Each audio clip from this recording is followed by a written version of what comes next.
حضرت سیدنا ابراہیم بن ادم رحمۃ اللہ علیہ کی بارگاہ میں ایک نوجوان حاضر ہوتا ہے، عرض کرتا ہے حضور مجھ سے بڑے گناہ ہوتے ہیں، میرے لیے کچھ نصیحتیں کریں۔ حضرت سیدنا ابراہیم بن ادم رحمۃ اللہ علیہ ارشاد فرماتے ہیں، اے نوجوان جب تمہارا گناہ کرنے کا ارادہ ہو جائے تو اللہ عز و جل کا رزق کھانا چھوڑ دینا۔ اس نے عرض کیا حضور یہ کیسے ہو سکتا ہے، جبکہ رزاق تو اللہ عز و جل ہی ہے، میں اس کی روزی چھوڑ کر بھلا کس کی روزی کھاؤں گا؟ آپ نے ارشاد فرمایا، اے نوجوان کتنی بری بات ہے جس کا رزق کھاؤ اس کی نافرمانی کرو۔ آپ نے ارشاد فرمایا، اے نوجوان جب تمہارا گناہ کرنے کا پکا ارادہ ہو جائے تو اللہ عز و جل کے ملک سے باہر نکل جانا۔ اس نے عرض کیا حضور یہ کیسے ہو سکتا ہے، مشرق مغرب شمال جنوب دائیں بائیں اوپر نیچے الغرض جدھر بھی جاؤ اللہ عز و جل ہی کا ملک پاؤ، اللہ عز و جل کے ملک سے باہر نکلنے کی کوئی صورت ہی نہیں ہے۔ آپ نے ارشاد فرمایا، اے نوجوان کتنی بری بات ہے جس کے ملک میں رہو اس کی نافرمانی کرو۔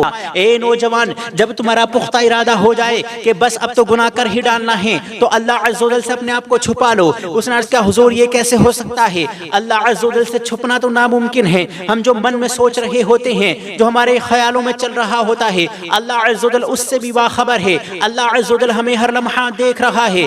آپ نے ارشاد فرمایا، اے نوجوان کتنی بری بات ہے، آپ یقین کے ساتھ یہ کہہ رہے ہو کہ اللہ عز و جل مجھے ہر لمحہ دیکھ رہا ہے، پھر بھی گناہ کیے جا رہے ہو۔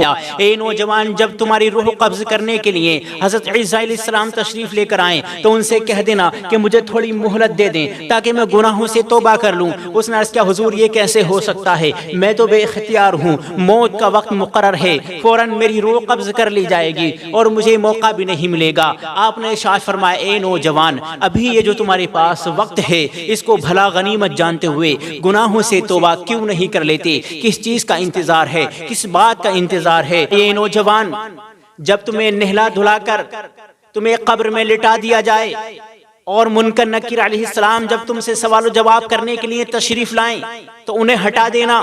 اس نے عرض کیا حضور یہ کیسے ہو سکتا ہے، مجھ میں اتنی طاقت کہاں کہ میں منکر نکیر علیہ السلام کو ہٹا سکوں، وہ اتنے طاقتور فرشتے۔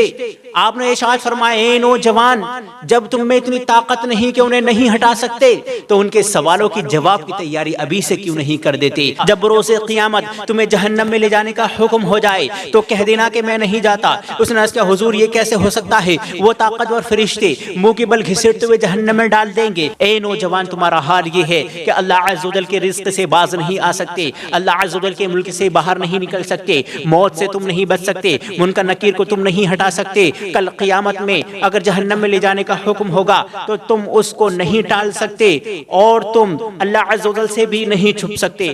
تو اے نوجوان ان تمام مصیبتوں سے، ان تمام پریشانیوں سے بچنے کے لیے گناہ کرنا ہی چھوڑ دو۔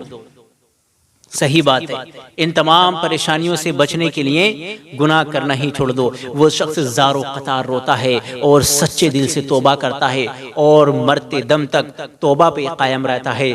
اللہ تعالی ہم سب کو توبہ کرنے کی توفیق نصیب فرمائے اور توبہ پر استقامت نصیب فرمائے۔ السلام علیکم ورحمۃ اللہ وبرکاتہ۔